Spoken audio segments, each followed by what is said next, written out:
تا به حال کسی را دیده‌ای که در اوج جوانی ناگهان دچار پریشانی ذهنی شود و رفتارهای غیرعادی نشان دهد؟ دوران جوانی که میتواند زیباترین دوران شود به تاریکترین شب زندگی تبدیل شود. هبه، به چیستاکست خوش آمدید. درود بر شما همراهان همیشگی. امروز سفر در دنیای هبه ایزدبانوی جوانی خواهیم داشت، جایی که نام او از کوههای المپ به کتابهای روانشناسی راه یافت و اصطلاحات روان اسطوره‌ای چون هبفرنیا و هبفیلیا که به دوران جوانی اشاره دارد از نام او گرفته شده است. هبه دختر زیبای زئوس و هرا، ایزدبانوی جوانی و نیرومندی بود که به عنوان نماد بخشش و گذشت نیز مورد پرستش قرار می گرفت. او ساقی خدایان المپ بود و برای آنها نکتار و امبروسیا خوراک و نوشیدنی جاودانگی فراهم می کرد. هر کس از این نوشیدنی های الهی بهره می برد جوان می شد و به عمر طولانی دست می یافت. حتی هرا با استفاده از امبروسیا تمام کاستی ها را از بدن زیبایش زدود.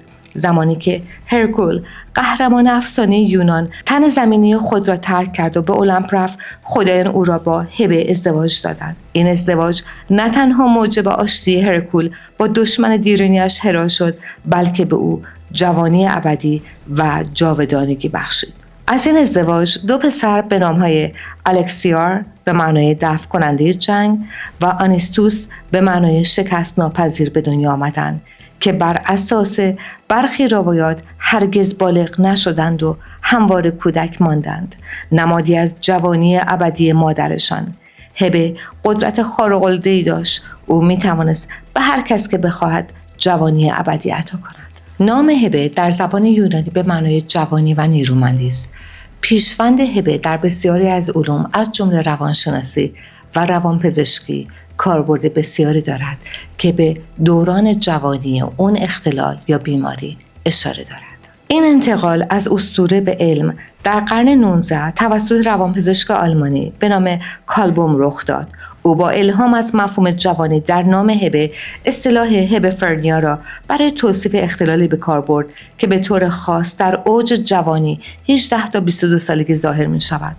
هبفرنیا، هبه به معنای جوانی و فرن به معنای ذهن، به معنای جنون جوانی، یعنی ذهنی پریشان در اوج جوانی اشاره دارد. دقیقاً زمانی که باید سرشار از امید و انرژی باشد. کارل بوم و هرکر دریافتند این دوره که باید زمان شکلی هویت و یک پارچگی روان باشد، برای برخی به میدان جنگی بین خود قدیم و خود جدید تبدیل می شود.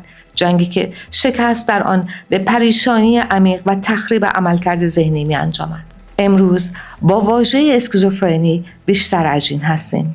کرپلین این بیماری را دمانس پروکاکس نامید و بر سیر نزولی و زوال تدریجی عملکرد ذهنی تاکید داشت. اما نقطه عطف واقعی زمانی رخ داد که بلولر اصطلاح اسکیزوفرنی، اسکیزو به معنای گسست و فرن به معنای ذهن را به معنای گسست ذهن را ابداع کرد. این تغییر نگرش اساسی درک بیماری را از یک زوال غیر قابل برگشت به یک گسست در وحدت روانی شامل افکار، عواطف و رفتار تبدیل کرد و مسیر درمان را برای همیشه دگرگون ساخت. اسکیزوفرنی نوع هبفرنیک با آشفتگی بارز در تفکر، گفتار و رفتار مشخص می شود. بیماران در سازماندهی افکار خود ناتوان هستند و رفتارهای اجتماعی نامناسب نشان می‌دهند و دچار بحران‌های عاطفی می‌شوند. در لحظات غمگین ممکن است ناگهان قهقهی خنده سر دهند. این اختلال معمولاً با ترکیبی از علائم مثبت مانند هذیان توهم، منفی همچون بی‌تفاوتی و کناره‌گیری و شناختی مانند مشکلات توجه و حافظه همراه است و تعامل با بیمار را برای اطرافیان دشوار می‌سازد.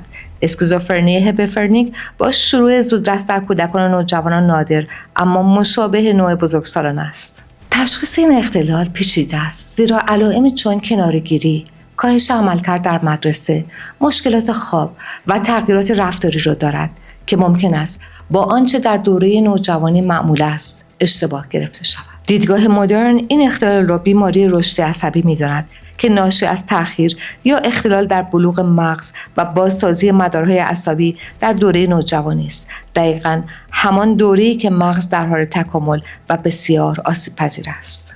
یکی از معروف‌ترین نمونه‌های مبارزه با اختلال اسکیزوفرنی را می‌توان در زندگی جان نش، ریاضیدان و برنده جایزه نوبل اقتصاد مشاهده کرد. داستان زندگی پرفراز و نشیب او در فیلم ذهن زیبا A Beautiful Mind به کارگردانی ران هاوارد و بازی خاطرانگیز راسل کرو به تصویر کشیده شده است. این ریاضیدان بزرگ که در اوج جوانی به اسکیزوفرنی مبتلا شد، با ارائه نظریه‌های انقلابی در تئوری بازی‌ها توانست در سال 1994 جایزه نوبل اقتصاد را کسب کند. تراژدی عمیق‌تر اینجاست که پسرش جان چارلز نش در دوره نوجوانی به اسکیزوفرنی هپفرنیک مبتلا شد و برخلاف پدر نتوانست مسیر تحصیلی خود را به پایان برساند. زندگی جان نش نمادی از امید و امکان دستیابی به موفقیت‌های بزرگ در کنار مبارزه با بیماری‌های روانی است. اما هپفرنیا تنها در ذهن افراد اتفاق نمی‌افتد. گاهی جنون جوانی در سطح یک اجتماع و جامعه میتواند دیده شود. اسکیزوفرنی فرهنگی زمانی رخ میدهد که جامعه در تعارض ناسالم میان فرهنگ سنتی و مدرن گرفتار شود و نتواند تعادل ایجاد کند. این پدیده به ویژه نوجوانان و جوانان را در مرحله حساس شکل‌گیری هویت تحت فشار قرار می‌دهد. آنها از یک سو باید به سنت‌های خانوادگی پایبند باشند و از سوی دیگر با ارزش‌های مدرن در رسانه‌ها و فضای مجازی مواجه شوند. این تعارض دائمی آنان را به تعلیق هویتی و نمایش دوگانه در موقعیت‌های مختلف وادار می‌کند که منجر به شکاف نسلی عمیق و گسترش اضطراب، افسردگی و از خود بیگانگی جمعی می‌شود و سلامت روان جامعه را تهدید می‌کند. اصطلاح روان اسطوره‌ای دیگری که در روانشناسی و روانپزشکی وارد شده است، هبفیلیا است. هبفیلیا اصطلاحی است که در سال 1955 برای نخستین بار توسط پزشک قانونی به نام هامر وارد ادبیات علمی شد. این واژه از ترکیب هبه به معنای جوانی و فیلیا به معنای عشق یا کشش ساخته شده است و به علاقه جنسی پایدار بزرگسالان به نوجوانان در آستانه یا آغاز بلوغ، معمولاً در بازه سنی 11 تا 14 سالگی اشاره دارد. پژوهش‌های عصب روانشناختی و تصویربرداری مغزی نشان دادند که هبفیلیا احتمالاً یک اختلال رشدی عصبی است با تفاوت‌های ساختاری در مناطق تصمیم‌گیری و کنترل تکانه. همچنین مشکلات رشدی اولیه را همراه خود داشته و با ویژگی‌های ظاهری چون چپ‌دستی و کوتاهی قد همراه است.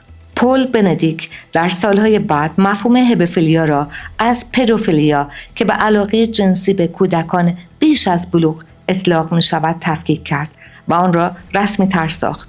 تفاوت اصلی این دو در مرحله رشد قربانیان است. پدوفیلیا متوجه کودکان فاقد نشانه‌های بلوغ جنسی است، در حالی که هبفیلیا بر نوجوانی متمرکز است که ویژگی‌های ثانوی جنسی آنها شروع به ظهور کرده است. در آستانه تدوین DSM-5 روانپزشک ری بلانچارد پیشنهاد کرد هبفیلیا به عنوان بخشی از اختلال پدوفیلیک وارد نظام تشخیصی شود تا میان گرایش‌های پدوفیلیک و هبفیلیک و ترکیبی از آن دو تمایز قائل شود. اما انجمن روانپزشکی آمریکا این پیشنهاد را به دلیل نگرانی از پیامدهای قضایی اجتماعی رد کرد، چرا که می‌توانست به سوء استفاده مجرمان برای فرار از مجازات یا تشدید غیرمنصفانه مجازات منجر شود. در سال 1955 همزمان با ورود اصطلاح هبفیلیا به ادبیات علمی، رمان جنجاری لولیتا اثر ولادیمیر ناباکوف منتشر شد که داستان رابطه نابهنجار میان مرد میانسال و دختر نوجوان را روایت می‌کند.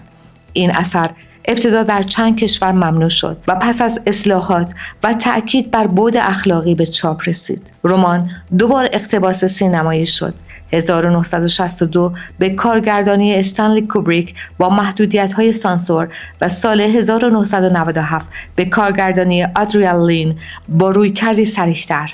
هر دو فیلم میان ستایش هنری و انتقاد از زیباسازی سوء استفاده قرار گرفتند. هر دو فیلم مرز میان هنر، اخلاق و سوء استفاده را به چالش کشیدند. جنبش میتو در سال 2017 آزار نوجوانان و هبه‌فیلیا را به کانون توجه جهانی درآورد.